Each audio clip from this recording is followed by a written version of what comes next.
धन्यवाद। आज 4 जून है, ऐतिहासिक मौका है, ऐतिहासिक जगह है, ऐतिहासिक सुनने वाले हैं और ऐतिहासिक मेहमान आज नगीना में पधारे। मैं आप सबको दिल से धन्यवाद करता हूं। आभार नगीना, शुक्रिया नगीना, जिंदाबाद नगीना, जिंदाबाद नगीना। प्यारे साथियों, मैंने आपसे आग्रह किया, अगर आप मेरी बात नहीं मानोगे तो मुझे बहुत तकलीफ के साथ आपके जबरन हटाना पड़ेगा। अगर आप नहीं मानोगे तो मुझे जबरन सीधे लोग कहना पड़ेगा, क्योंकि आप लोगों की वजह से पूरा डिस्टर्ब नहीं करा सकता हूं। क्या तो आप सोते बैठे या मुझे जबरन कहना पड़ेगा साथियों को कि आपको हटा देना, और आप जानते हैं वो हटा देंगे, इसलिए आप सोते व्यवस्था बनाएं। प्यारे साथियों, बहुत महत्वपूर्ण घड़ी है। मैं बहुजन समाज में जन्मे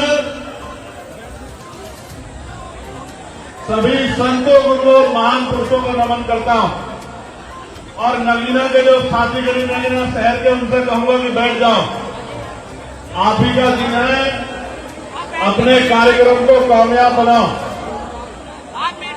प्यारे साथियों, बहुत सारी बातें हैं जो आपसे करनी है, बहुत सारी। मैं पुनः नगीना का धन्यवाद करता हूं और नगीना में आके जिन जिन लोगों ने मेहनत की थी, हर उस शख्स का दिल से शुक्रिया अदा करता हूं जिस व्यक्ति ने आके एक एक मिनट भी, चाहे वो नगीना का हो, नगीना से बाहर का, जिसने आज के दिन को लाने के लिए संघर्ष किया था, मैं उन सबका शुक्रगुजार। प्यारे साथियों, 4 जून है, इसी 4 जून को यही समय था, हर एक कल आपकी ताकत को बढ़ा रहा था। सुबह जब शुरू हुआ था नगीना, पहले राउंड से, और जैसे जैसे राउंड बढ़ते रहे वैसे वैसे आपकी ताकत का, जिंदाबाद का नारा पूरे देश में जाता है।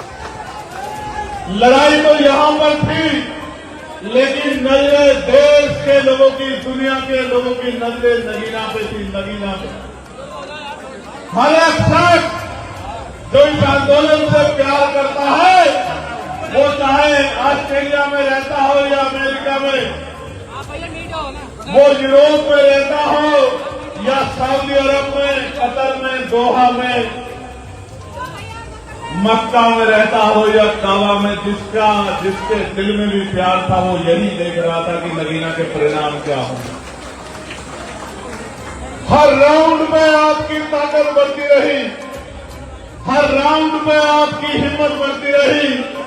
मैं उत्तर प्रदेश की पूरी प्रदेश कमेटी और राष्ट्रीय कोर कमेटी के साथियों का, भीम आर्मी के अपने नेताओं का, राष्ट्रीय कमेटी के साथियों का दिल से आभार प्रकट करता हूं। लेकिन सबसे ज्यादा अगर किसी का कर्ज मेरे ऊपर है तो इस आवाम का है, नगीना की।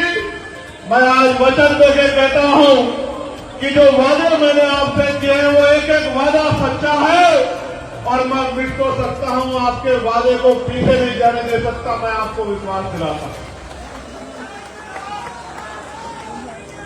आप जानते हो ये लड़ाई बड़ी कठिन है, और मुझ जैसे सड़क पे काम करने वाले आदमी को आपने सहारा दिया। आपने सिर्फ वोट नहीं दिया, आपने वोट से पहले नोट देकर भी इन अमीरों की महफिल में इस गरीब को ताकत देने का काम किया। मैं शब्दों में आपका धन्यवाद नहीं कर सकता। चाहे वो मध्य प्रदेश का साथी हो, चाहे वो हरियाणा, पंजाब, हिमाचल का साथी हो, राजस्थान, बिहार, झारखंड का साथी हो, चाहे वो छत्तीसगढ़ उड़ीसा का साथी हो, चाहे वो बंगाल के साथी हो, चाहे वो उत्तराखंड के साथी, हर एक साथी ने अपने काम को अंजाम दिया। भूखे रहे, अभाव में रहे,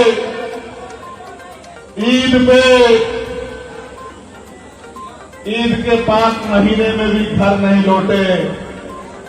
इन्हीं गलियों में घूम घूम के रोजे रख रख के मेहनत की। और जिस तरह आदमी अपनी खुद की लड़ाई लड़ता है, उस तरह से आंदोलन की लड़ाई लड़ी।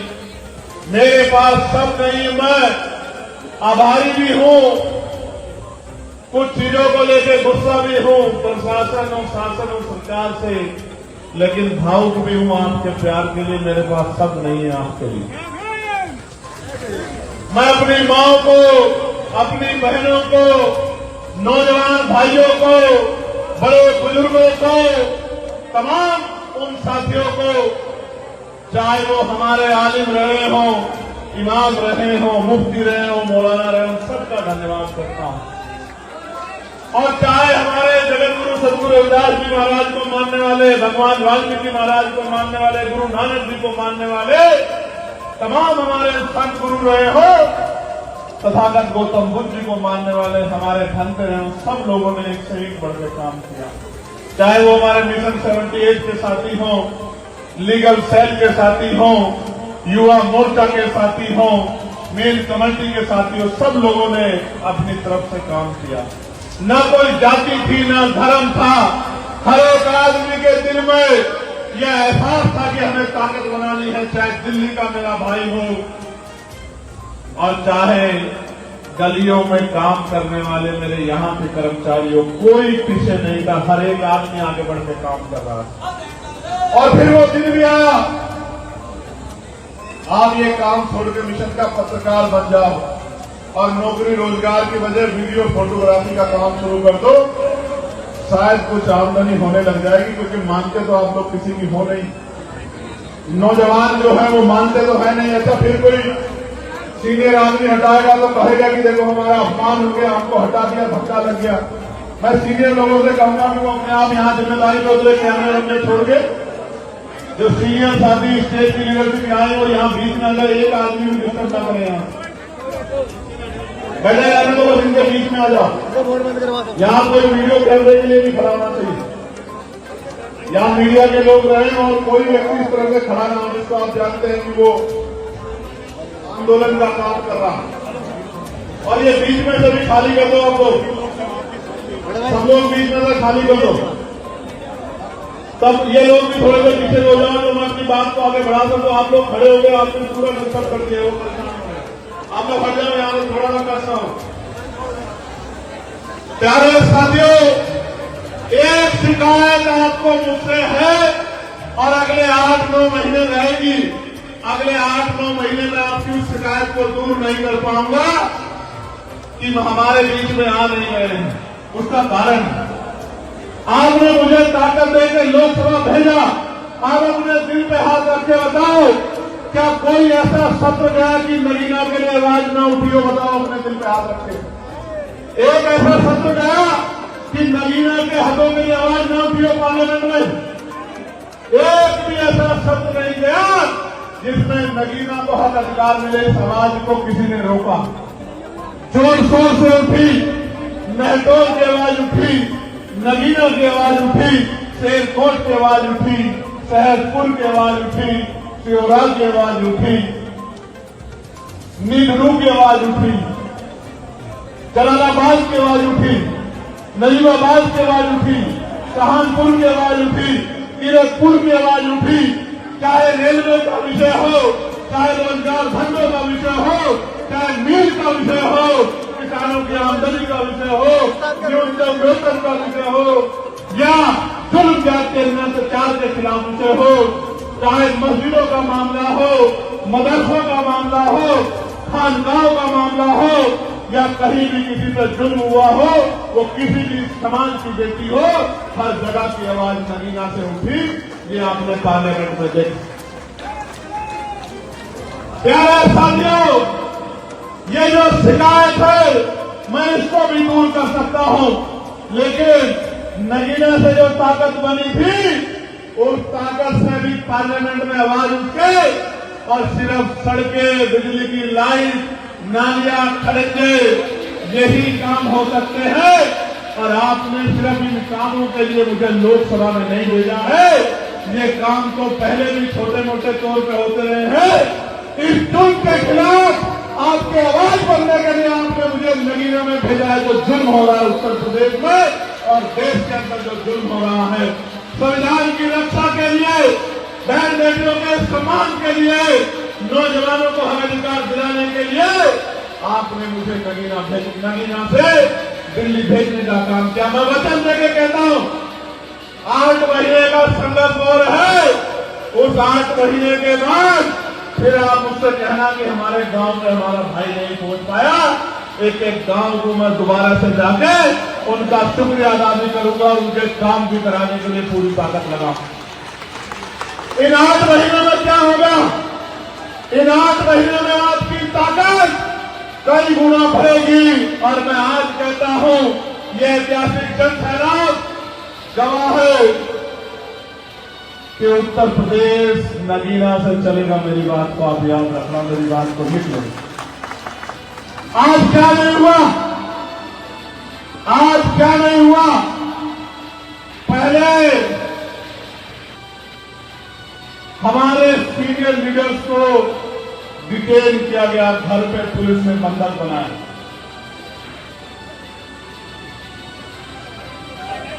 फिर जब उससे आगे बढ़े, बैरिकेडिंग लगा के महिलाओं को आने से रोकने के लिए पूरा एड़ी चोटी का जोर लगाया।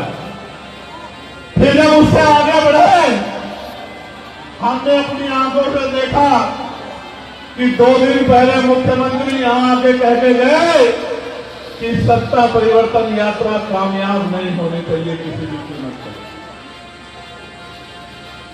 और फिर हमने देखा कि हमारे सामने ही हमारे लोगों ने अपनी खून पसीने की कमाई से जो बोर्ड लगा के जो तैयारियां की थी, उन बोर्ड को हटाने का पूरा काम किया गया। हमने अपनी आंखों से देखा, हमने न्याय भी देखा, अपमान भी देखा अपनी आंखों से। और हम चुप क्यों है आपको पता है? क्योंकि हम जानते हैं कि वो हमारा कार्यक्रम खराब करना चाहते हैं और हम जानते हैं कि वो हमें कमजोर करना चाहते हैं, लेकिन हम कमजोर होने वाले नहीं हैं।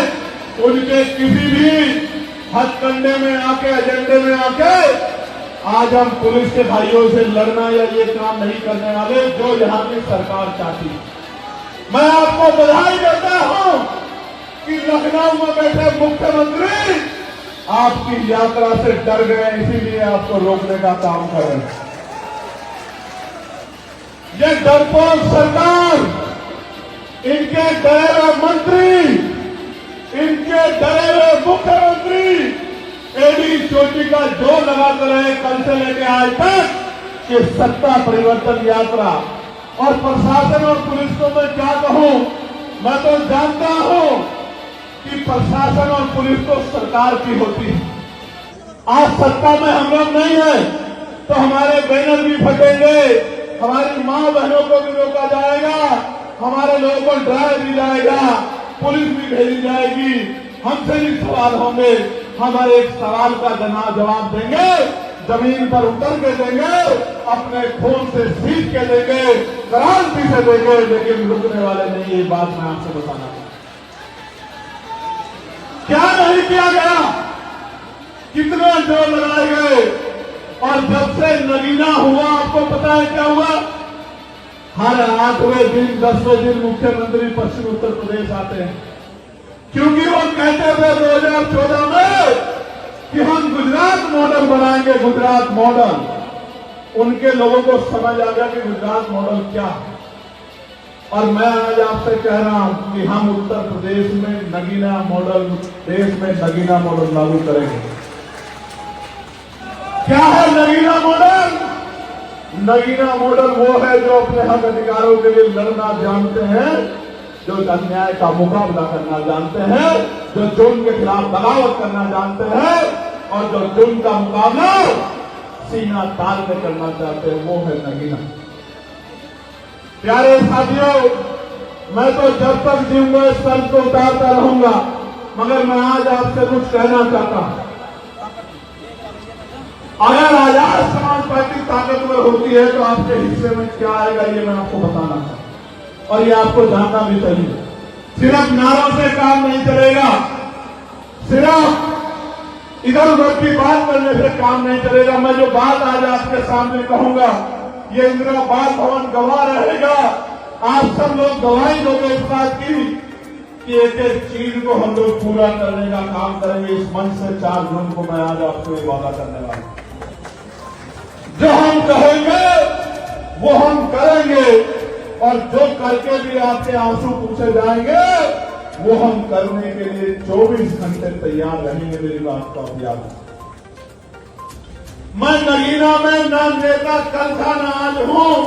मैं कल भी नगीना का बेटा था और आज भी नगीना का बेटा हूं। और जब तक जीवन रहेगा, चाहे मैं फर्स्ट पे रहूं या आज पे, किसी भी पद पे रहूं या बिना पद के, हमेशा नगीना का बिजनौर का बेटा रहूंगा। इस बात का मैं आपको वचन देता हूं, अपने संकल्प को दोहराता हूं। मेरी बात को आप याद रखें। प्यारे साथियों, उत्तर प्रदेश के हर बच्चे को कक्षा 1 से 12 तक गुणवत्तापूर्ण पढ़ाई देने का काम इंग्लिश मीडियम के जरिए हम लोग करेंगे, और वो भी मुफ्त करेंगे। इस बात का मैं आपको विश्वास दिलाता हूं, क्योंकि मैं मानता हूं जिस दिन शिक्षा एक समान हो जाएगी, गरीब का हाथ किसी अमीर के आगे नहीं फैलेगा। गरीब भी शिक्षा प्राप्त करके आगे बढ़ेगा। और मैं अभी कह के आया हूं, अभी हमारे नजीबाबाद वाले, कानपुर वाले भी पुलिस की कैद से छूट के आ गए। मुझे दिख रहे यही पुलिस ने कैद करके रखेगा। आपने कभी देखा है जिनकी रैली हो उनके लोगों को पुलिस बंद करके? मैं बताता हूं कि सरकार क्या चाहती थी। सरकार चाहती थी कि आपका मजाक बन जाए कि कार्यक्रम में थोड़े से लोग पहुंचे। मैं ये कह रहा हूं, पूरे बिजनौर शहर में घूम के देखिए, हर जनाब नीले पटके वाला नौजवान, मेरा भाई, मेरी बहन, मेरी मां, मेरे बुजुर्ग, आपको सड़कों पर सैलाब के रूप में देखने को मिलेगा। और ऐसा नहीं है कि ये ताकत नगीना में है, सिर्फ ऐसा नहीं है। हमने 18 मंडलों में सम्मेलन किए थे, 18 मंडलों में 2025 में, और हमने 8 बड़ी रैलियां की थी, और 70 विपक्ष के सीने पे की थी, कन्नौज में भी की थी, और बस्ती में भी की थी। और हर रैली में जो सैलाब था, मैं बताना चाहता हूं कि सरकार की रैली में भी लोग आते हैं, लेकिन कौन आते हैं? सरकार की रैली में वो आते हैं, आशा बहनों को बुलाते हैं, आंगनबाड़ी बहनों को बुलाते हैं, भोजन माताओं को बुलाते हैं, पंचायत सहायकों को बुलाते हैं, शिक्षा मित्रों को बुलाते हैं, अध्यापकों को बुलाते हैं, और तो समूह वाली बहनों को बुलाते हैं। जिनको कोई अवसर दिया है मकान या कुछ, उनके घर भी खबर भेजते रह के आना पड़ेगा, तब जाके रैली की कुर्सियां भर पाती है। हाल है सरकार के लोग। मैं फिर आपसे कह रहा हूं, आने वाले कल में इस ईवीएम का भी गला दबाने का काम आजाद समाज पार्टी काशीराम करेगी। मेरी बात को आप याद रखना। इस ईवीएम का गला दबाकर पूरे बैलेट पेपर पर लाने का काम भी आजाद समाज पार्टी जन आंदोलन के जरिए करेगी। मेरी बात को आप याद रखना। मैं फिर कह रहा हूं, जितना जोर लगाना है लगाओ, जितना जुल्म करना है करो। आपके जुल्म से डरने वाले नहीं है, और पीठ दिखाना हमने सीखा नहीं है। मेरी बात को आप याद रखना। प्यारे साथियों, ये मुद्दे सुनने बहुत जरूरी है कि हम ये यात्रा क्यों कर रहे हैं, और इस यात्रा से अगर ताकत बन गई, भाईचारा बन गया, तो क्या आएगा उत्तर प्रदेश में? प्रदेश के सभी परिवारों को मुफ्त और बेहतर स्वास्थ्य सेवाएं व्यवस्था की जाएगी, ताकि इलाज के अभाव में किसी को अपने परिजन को ना खोना पड़े और किसी की जेब कटाई ना। उत्तर प्रदेश में, ये मेरी माएं सुन ले, ये मेरी बहनें सुन ले, आपके लिए महत्वपूर्ण है ये। उत्तर प्रदेश में पूर्ण रूप से शराबबंदी लागू की जाएगी। शराब का गला घोटने का काम उत्तर प्रदेश में किया जाएगा। उत्तर प्रदेश में वर्षों से खाली पड़े बैंगलोर के पदों को भरा जाएगा और जो मेरा पढ़ा लिखा नौजवान भाई उत्तर प्रदेश में रहता है उनको पक्की नौकरी दिलाने का काम हम लोग करेंगे। इस बात का मैं आपको विश्वास दिलाता हूं। जितना बैंगलोर है पहली कैबिनेट में, और सुना नौजवानों, पेपर न लीक होगा, न भ्रष्टाचार होगा, निष्पक्ष पेपर होगा और जो योग्य है उसको नौकरी मिलेगी। इस बात का भी मैं आपको विश्वास दिलाता हूं। पैसे पर्ची से नौकरी नहीं मिलेगी, मेहनत करने वालों को नौकरी मिलेगी। इस बात का भी मैं आपको विश्वास दिलाता हूं। और सिर्फ यही नहीं, सेंटर भी 200 किलोमीटर दूर नहीं लगेगा, यही 50 किलोमीटर दूर दूसरे जिले में आपका सेंटर कम से कम लगेगा। और बेटियों का सेंटर तो गृह जनपद में लगेगा। बेटी को परेशान होने के लिए हम दूसरे जनपद में नहीं जाने देंगे। इस बात का भी मैं आपको विश्वास दिलाता हूं। और परीक्षा का कोई शुल्क नहीं होगा, परीक्षा का कोई शुल्क नहीं होगा। और पूर्ण क्या व्यवस्था की जाएगी कि आरक्षण की पॉलिसी को 100% इम्प्लीमेंट किया जाएगा। आरक्षण व्यवस्था में नौकरी जो है वो सब लोगों के लिए जितनी संख्या उनको मिलने का काम है। प्यारे साथियों, उत्तर प्रदेश के पुलिस के जवानों को 8 घंटे की ड्यूटी, सप्ताह में 1 दिन की छुट्टी, बॉर्डर स्कीम खत्म कर वेतन विषमता की दूर की जाएगी। मेरी बात को आप याद रखना। जिस मित्र पुलिस की बात कही जाती है वो मित्र पुलिस बना के उनकी पीड़ा हट के हम लोग मित्र पुलिस बनाने का काम करेंगे। प्यारे साथियों, शिक्षकों को गैर शिक्षण कार्यों से मुक्त करके केवल आपके बच्चों के भविष्य को मजबूत कराने के लिए सिर्फ शिक्षा के कार्यों तक सुनिश्चित किया जाएगा उनका काम।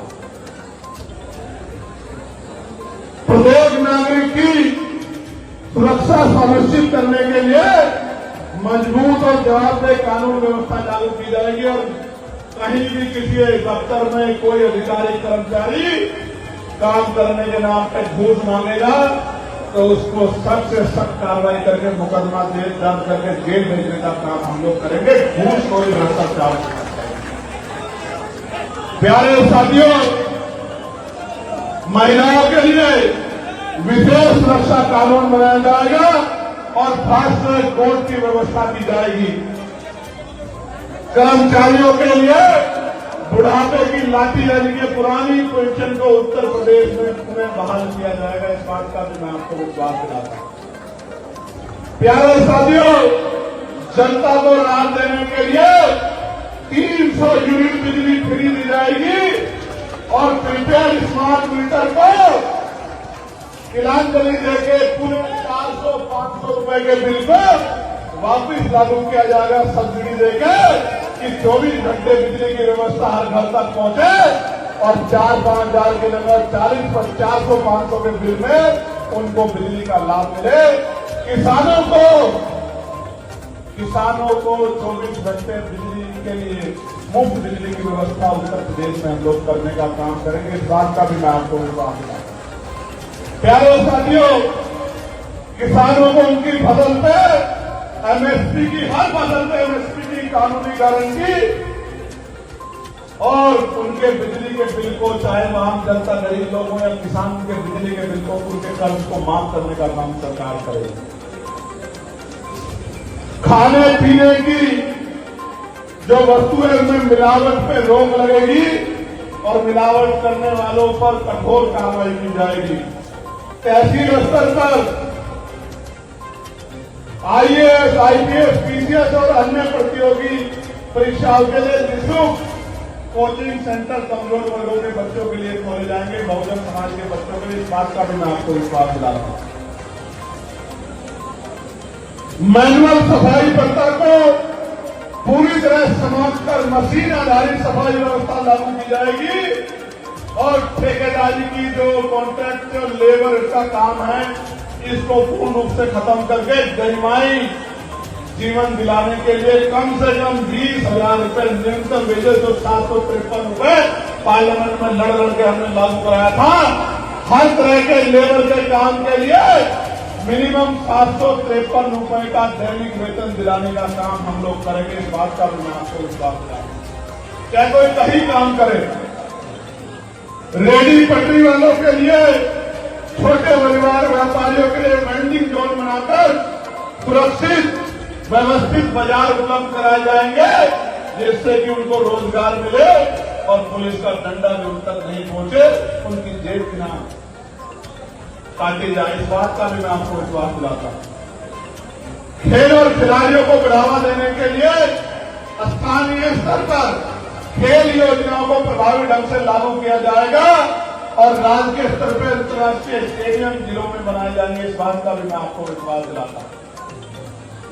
उत्तर प्रदेश की अति पिछड़ी जातियों को ईडब्ल्यूएस की तरह अतिरिक्त 15% आरक्षण की व्यवस्था उत्तर प्रदेश में हम लोग कराएंगे। पाल को, प्रजापति को, कश्यप को, मौर्य को, जो भी अति पिछड़ी जातियां, सैन है, विश्वकर्मा है, निषाद है, उन सब अति पिछड़ी जातियों को, प्यारे साथियों, और जो दलित समाज की जातियां छूट गई है उनको 5% अतिरिक्त आरक्षण की व्यवस्था भी हम लोग कराएंगे उत्तर प्रदेश में। एससी एसटी वर्ग के साथ ओबीसी वर्ग के कर्मचारियों को भी प्रमोशन में आरक्षण की व्यवस्था लागू की जाएगी उत्तर प्रदेश में। जो 2012 की सरकार ने अन्याय किया था एससी एसटी कर्मचारियों के साथ, उस तरफ उनके साथ ओबीसी के कर्मचारियों को भी प्रमोशन में रिजर्वेशन का लाभ हम लोग दिलाएंगे। बहुजन समाज के जितने भी महापुरुष हैं, उनके प्रेरणा स्थल हैं, उन सबको, इनमें मस्जिदें भी आती है, खानका भी आती है, उनकी सुरक्षा सुनिश्चित की जाएगी और उनका संरक्षण किया जाएगा। इस बात का भी मैं आपको विश्वास दिलाता हूं। संविदा कर्मचारियों को स्थायी नौकरी दी जाएगी और आशा बहनें, आंगनबाड़ी बहनें, भोजन माता और सहायिकाओं को राज्य कर्मचारी का दर्जा हम लोग दिलाने का काम करेंगे और उनको कम से कम गरिमाई जीवन के तौर पे 20,000 रुपए वेतन हम लोग दिलाने का काम करेंगे। माने भी हम लोग दिलाने का काम करेंगे। पंचायत सहायकों को, रोजगार सेवकों को और ग्राम चौकीदार को भी सम्मानजनक वेतन दिलाने का हम लोग काम करेंगे। होमगार्ड के जवानों को राज्य कर्मचारियों के समान वेतन और सुविधाएं तथा पीआरडी के जवानों को बेहतर मामले में वे अन्य सुविधाएं दी जाएंगी। उत्तर प्रदेश के गांव को सड़क, शिक्षा, स्वास्थ्य और आधुनिक सुविधाओं से जोड़कर आत्मनिर्भर और सुरक्षित बनाया जाएगा। इस बात को मैं आपको विश्वास दिलाता हूं।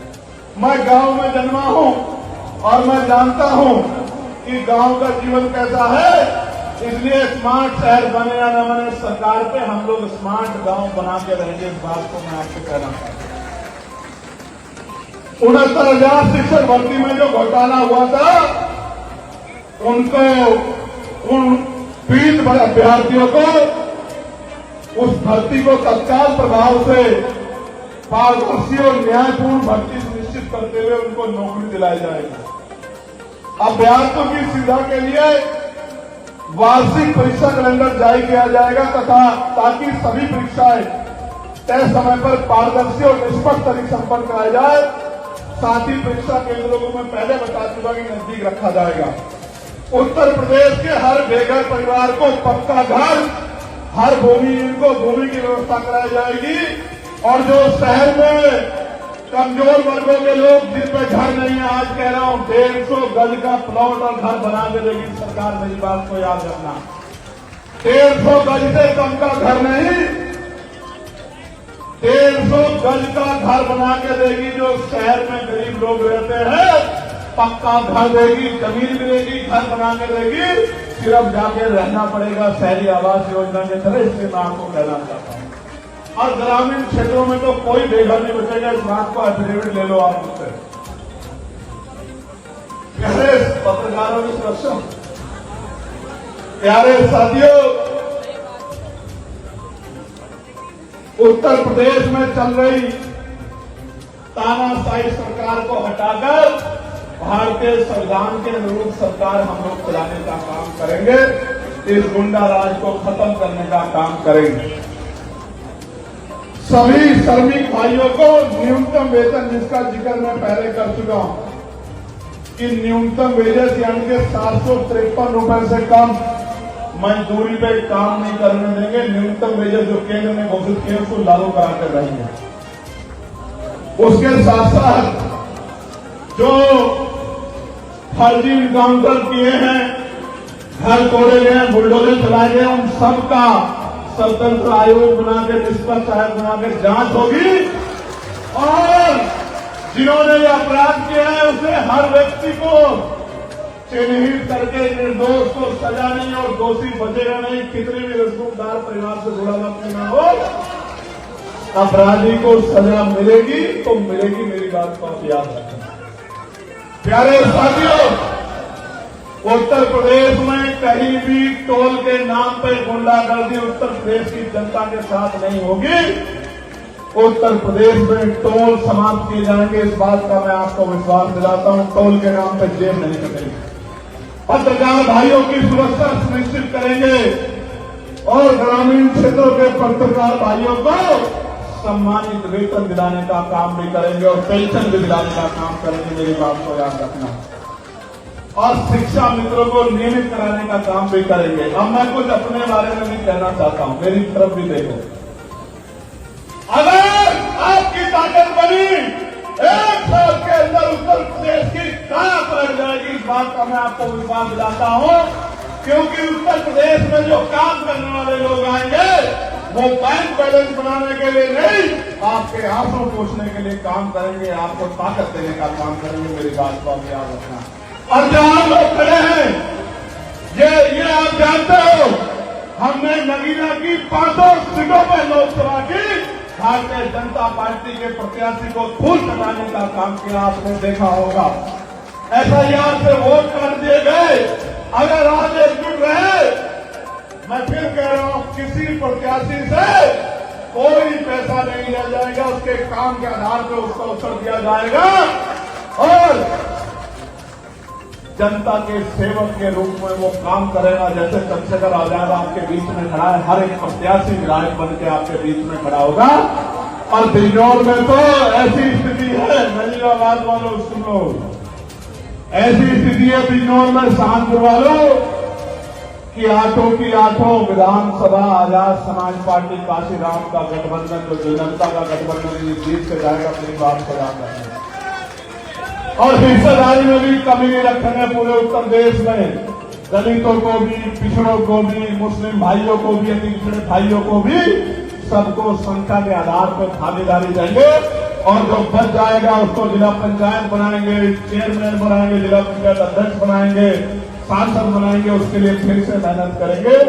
कॉर्पोरेटिव सोसाइटी को चेयरमैन बनाएंगे, उनको फिर से प्रमुख बनाकर ताकत देने का काम करेंगे। एक भी कार्यकर्ता को अकेला नहीं छोड़ेंगे, मेरा विश्वास है। मैं बात आपसे क्यों कह रहा हूं, मैं आज भावुक भी हूं। एक बार तो मन में आया, मैंने प्रदेश अध्यक्ष जी से जिक्र भी किया कि जुल्म को रोकने के लिए अगर मुझे कोई ठोस कदम उठाना पड़ा तो मैं उठा लूंगा। कैसा कदम? जब मुझे 2023 में गोली लगी थी, उस दिन मैंने मान लिया था कि मेरा जो जीवन है वो अभी मरने का समय नहीं आया, क्योंकि अभी मेरे पे बहुत सारा काम बाकी है जिससे मैं मरने वाला नहीं। लेकिन जो अन्याय किया गया पिछले कुछ दिनों में यहाँ, वो मैंने अपनी आंखों से देखा। आप बैनर पार सकते हो, सत्ता के इशारे पे बैनर उतार सकते हो, आप झूठ फैला सकते हो, लेकिन चंद्रशेखर आजाद को अपने परिवार के दिल से नहीं निकाल सकते। मेरी बात को आप याद रखें। फिर कह रहा हूं 8 महीने बांग्लादेश दे दो, 8 महीने। 8 महीने के बाद शिकायत करना, आपकी हर एक शिकायत पर आपके सामने खड़े होकर जवाब दूंगा। कभी आपसे आंख नहीं चुनाऊंगा, इस बात को मेरी आप याद रखना। लेकिन ये 8 महीने इसलिए दे दो कि उत्तर प्रदेश के हाल खराब है। बाबा साहब अम्बेडकर की जयंती पे कोई नई परमिशन नहीं मिलेगी, सदगुरु रविदास जी की जयंती में कोई नई परमिशन नहीं मिलेगी, तथागत गौतम बुद्ध की कथाओं पे कोई परमिशन नहीं मिलेगी। 5 मिनट के लिए सड़क पे आप खड़े हो जाओगे तो दुनिया पलट जाएगी, आप अपनी आंखों से देख रहे हैं। कानून बराबर नहीं है सबके लिए। मस्जिदों पे, खानकाहों पे, मदरसों पे बुलडोजर चिन्हित करके चलाया जा रहा है। और जो धार्मिक हमारे गुरु हैं, जैसे महाराष्ट्र में एक मंत्री है, वो कह रहा है कि पाकिस्तान चले जाओ, पाकिस्तान चले जाओ। आ जाओ नगीना, हम भेजेंगे, बताएंगे कहां भेजना है आप जैसे लोगों को।